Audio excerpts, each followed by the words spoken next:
నా తర్వాత మాధవ్ గారు మాట్లాడతారు. ఏమన్నా ప్రశ్నలు అడిగితే 2 ప్రశ్నలు అడగండి, లేకపోతే మాధవ్ గారికి ఇస్తాను.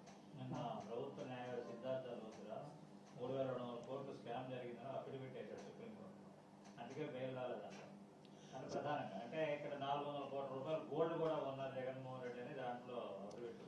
ఇప్పుడు ఆర్గ్యుమెంట్స్ లేదా ఒక్క సాక్ష్యం చెప్పమని నాకు గోల్డ్ కొన్నారు అవి కొన్నారు పక్కన పెడదాం. అసలు ఈ లిక్కర్ స్కామ్లో అసలు కంప్లైంట్ ఇచ్చింది ఎవరు? దారి పోటీ చేతి ఇప్పించారు. ఒక్క ఆధారం చూపించమనండి.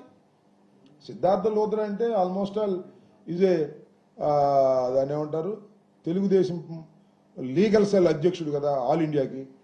చూస్తున్నాం కదా మనం, Telugu Desam all India legal cell అధ్యక్షుడు. ఇప్పుడు మరి ఈ 400 కోట్ల గోల్డ్ ఆయన కొని ఉంటాడు మన రాష్ట్ర ప్రభుత్వ డబ్బుతో.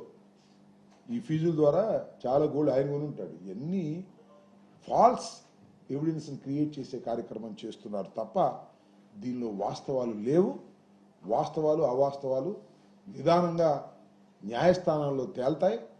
న్యాయస్థానాల్లో నాకు తెలియగలుగుతానండి, అసలు ఇన్ని కేసులు పెట్టారు, అప్పుడు ఏమైనా నిరూపణైనాయా? ఇప్పుడు మళ్ళీ కేసులు పెడుతున్నారు. ఇక్కడ కీలకమైన అంశం ఏంటంటే, మీరు శర్మ గారు మీరు అడిగారు కాబట్టి చెప్తున్నా, కీలకమైన అంశం ఏంటంటే కేసుల్లో విచారణ జరిగి శిక్షలు పడతాయో లేదో తెలియదు కానీ ఈ లోపలే శిక్షించేయాలని చూస్తున్నారు. ఇప్పుడు వంశీ ఉన్నాడు, వంశీని అరెస్ట్ చేశారు. ఇప్పుడు 93 రోజులు అయింది.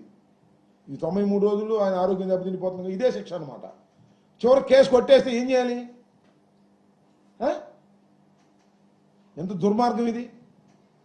This the managing of police stations. ఈ రకంగా చంద్రబాబు నాయుడు గారు దుర్మార్గంగా వ్యవహరిస్తున్నారు. దీనికి ప్రజలు తప్పనిసరిగా గుణపాఠం నేర్పుతారని కూడా ఈ సందర్భంగా నేను చెప్పగలను.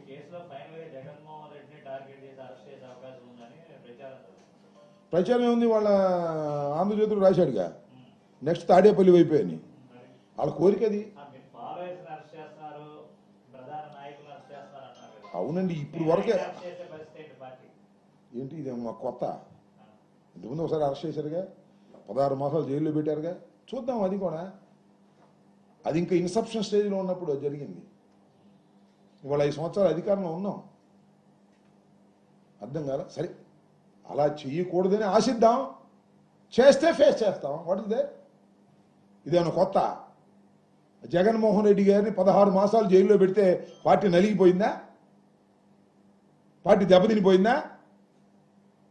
దానికి తగ్గట్టుగానే మళ్ళీ యాక్షన్స్ రియాక్షన్స్. ఒక యాక్షన్ ఉంటే దానికి రియాక్షన్ ఉంటుంది. చంద్రబాబు నాయుడు గారిని 53 రోజులు పెడితే అది పార్టీ పోయిందా? సో చాలా చూస్తున్నాం. ఆంధ్ర రాష్ట్రంలో కక్షలు కార్పణ్యాలకి చంద్రబాబు నాయుడు గారు ఆజ్యం పోశారు.